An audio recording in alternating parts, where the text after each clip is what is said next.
Hello, today's lecture is about threats and attacks, which are the fundamental concepts of cybersecurity. However, before I get into the details of these concepts, I will start by setting the context for the absolute beginners. The learning outcomes of this lecture are to be able to understand what is a threat, how a threat can be realized into a successful attack, and what are those reasons or weaknesses which allows an attacker to be able to launch a successful attack. And from the defense point of view, if we know that we have a threat and there is a possibility of attack, how we define that? That is called risk. So how we define those risks and how we manage them. And then finally, I will give a small example where this risk management would be shown in a simple scenario.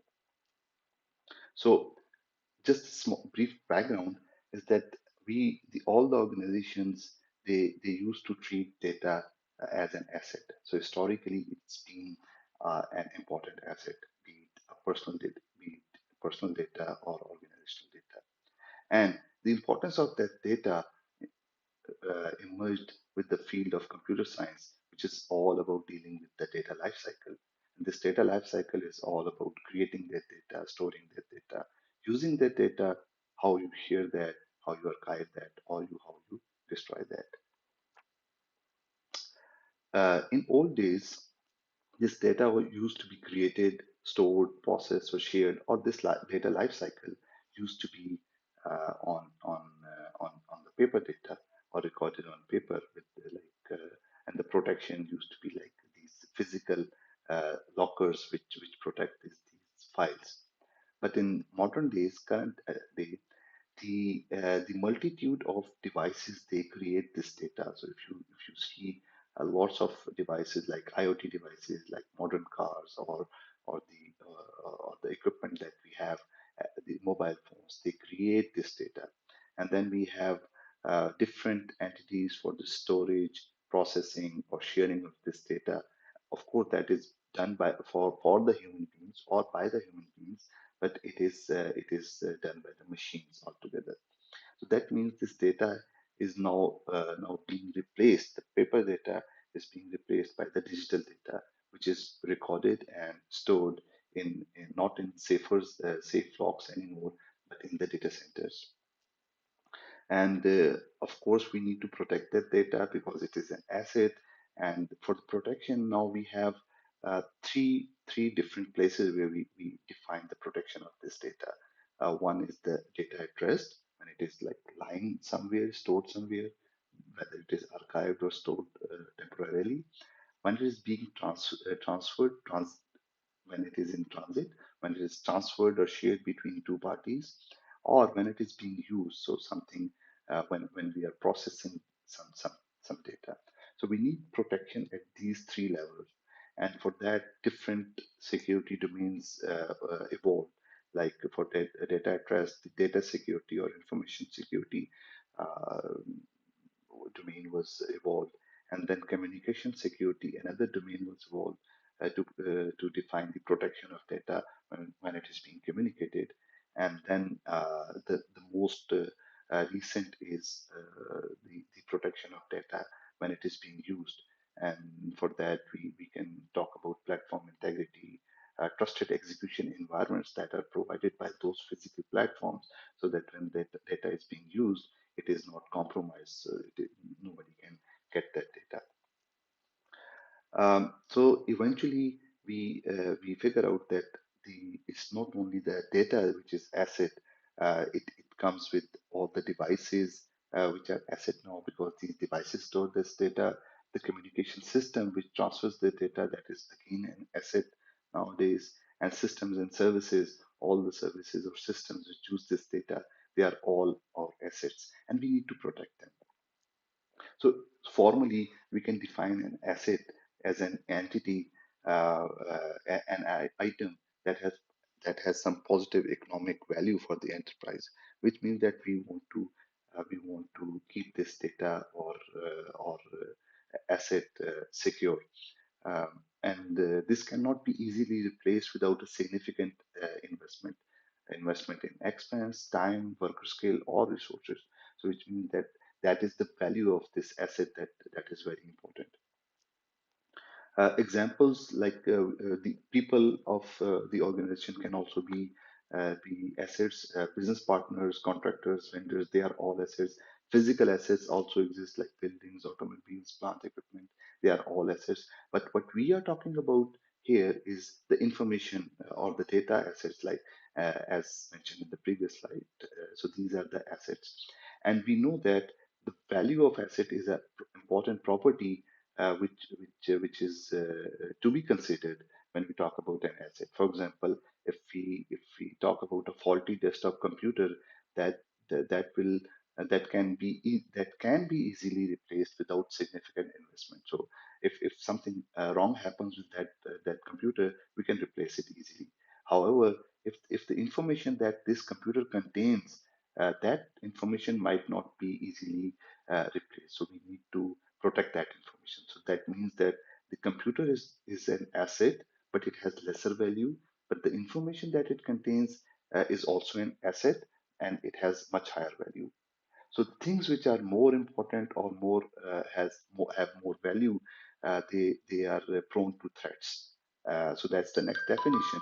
So threat is basically an action or events that have potential to cause harm to these assets. Or another definition says that anything that can exploit a vulnerability intentionally or accidentally can and obtain damage or destroy an asset is called a threat. So a threat, that means that this definition is more interesting, where we say anything that can exploit a vulnerability would be a threat. So, what are these two terms? It is important and interesting, and I will be explaining these terms in the coming slides. So, anything can be generalized as a threat agent, and what are threat agents? We'll talk about them. And vulnerability is some flaw or weakness in the system. And if there is a threat agent, and if there is a vulnerability, and then there is an asset with some important value, then there is a threat that this asset would be there would be an attack, and I will talk about the attack as well. So making this equation through these quotations, where this quotation says that threats to possessions like assets diminish as the value of possession diminish. So which means that the threat would be lesser if the value of the asset is lesser. Or similarly, another Chinese proverb says that a diamond with a flaw is worth more than a pebble without imperfections, which means that pebble is also an asset in this case, but it doesn't have any vulnerability, which means, is there a threat to this pebble? No, of course not. But for a diamond, which is of high value, it might have some vulnerabilities, and even with those weaknesses or flaws, it will have higher threat of compromise. So eventually, what we get out of this discussion is that a valuable asset will have higher threat. So that is something that we need to remember. So then in the coming slide, I will talk about this anything and then the vulnerability. So this anything is basically a threat agent who would be a person or element with power to carry out a threat. So a threat agent is a person or something which can carry out, which has power to carry out that threat. And this threat agent could be a person, like kind of an attacker, and then there are different types of attacker with different motivation levels and different skill sets, and that's another topic for the future discussion. But that threat agent could be a person, like an attacker. It could be a malicious software or malware. Of course, some person or attacker can use this malware as a threat agent, but like this could be a threat agent as well. Or it could be force of nature like hurricane or earthquake or flood, where this is accidental or unintentional threat to our assets. Then another term is the attack. Attack is basically the realization of a threat. So when there is a threat and there is a threat agent, they will launch an attack And if that attack is successful, then the asset is compromised. To do that, there is another term we use, which is called attack vector. An attack vector is a pathway which can be, or avenue which can be used by the attacker on that asset, so that asset get compromised. So these attack vectors could be like emails to send some phishing links, or wireless media to sniff the traffic, some removable media to have some scripts which could be used as an attack. uh, we can have direct access or physical access to machines, and that would be physical attack on that machine. We could use social media for social engineering, or supply chain attack vector can also be used. The second part of that definition of that threat was vulnerability. So, what is that vulnerability? It is the weakness, actually. So, it is the state of being a state of being exposed to the possibility of being attacked or harmed, which is like a vulnerability or the weakness. So, cybersecurity vulnerabilities are can be classified into different forms. Like a vulnerability could be in the platform, for example, in hardware or legacy platforms. So something like you could have seen old ATM machines which could be compromised easily, but they are still there. So that could be a vulnerability. Some configuration. So configuration is another important source of vulnerability, where the how complex systems or softwares could be configured, or the products could be configured, that is not done. So people usually use default settings, and then they could introduce some vulnerabilities. Some open ports can introduce vulnerabilities, weak encryption in the presence of strong encryption schemes that we have today.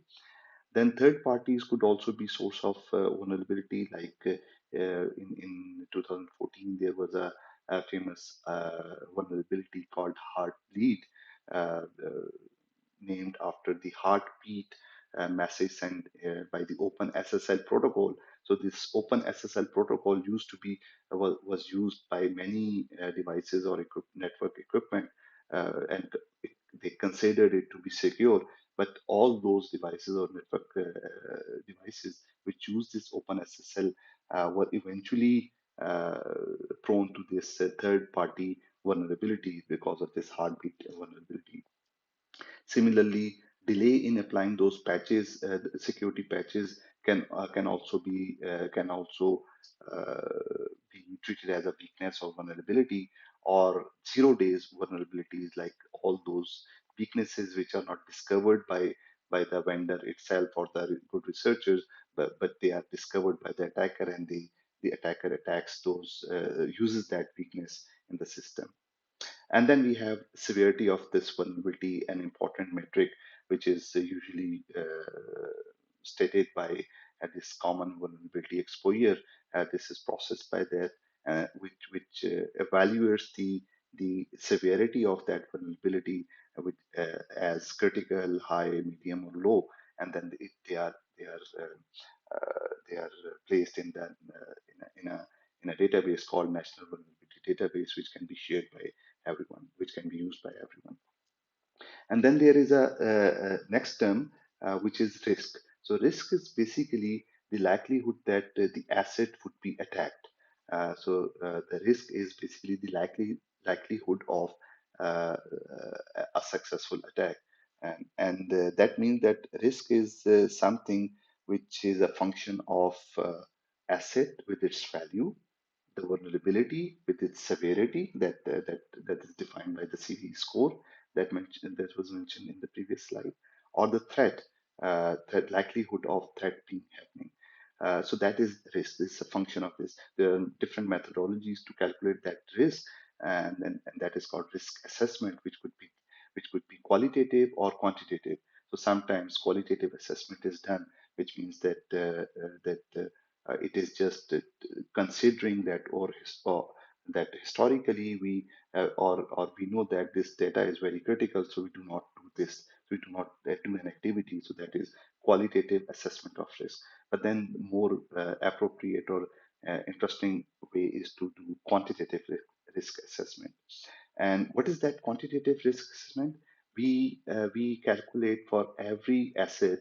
We define different value for that asset, and then based on some function, whatever methodology we use, we define a score, a risk score, which could be like 0, 1, 2, 3, or low, high, medium, some that kind of scoring. But then this risk is for different assets. We define different risks, so we can easily prioritize that risk. So if these are all risks for our assets, then we define an acceptable level where we see that okay, any risk under this level, they can be ignored, for example, but all the risks above this acceptance level would be treated. And what is that treatment? That is called enterprise risk management or risk management. So what we can do is there are four things that can be done on that risk. It could be that we accept that risk, so something here that we know that risk exists, but we need to do any action. It could be transference of that risk, which is kind of like something that we need to treat that risk, and we get a third party insurance. So which means that okay, if something bad happens, then third party would do the insurance. We can avoid, which is something that we do not get engaged into that activity at all, which can give rise to that risk. So that is avoidance. Or mitigation is something that we apply security controls to address all those risks. And then everything that is not being treated is called residual risk. So, summarizing these all concepts here would be that if I state them here from this diagram, is that we have asset, and then we know that this is valuable. If that asset is compromised, the business would be impacted. So we apply security controls to these assets. However, in these security controls, there could be weaknesses through different attack vectors, which would be exploited by some threat agents. So this threat agent, this person, exploits uses an attack vector, maybe social engineering attack, or maybe some removable media using that threat attack vector, and then using its weakness to go through this control and breach that asset. So this is the security risk that defines all these terms together. So finally, I have this LE scenario just as an exercise. So for example, if we look at this diagram, what is the asset here? What is the vulnerability, or what is the threat here? What are the risk and what is the threat agent? So obviously, this is the so if I go to the next slide, so obviously this fence hole is the vulnerability or the weakness from where this thief, who is the threat agent, can sneak peek into the house. And this scooter is the asset. This is the asset, and this can be exploited. And eventually, the threat is that we can lose this scooter, and the risk is that we will have a stolen scooter.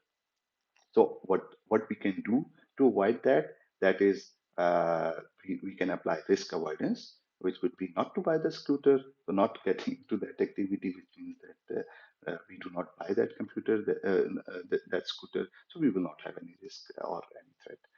Or we accept that, we say that okay, we buy and we do not do anything, and if something happens, then we don't care, or we can accept that okay, this is not very expensive, so nobody would get that.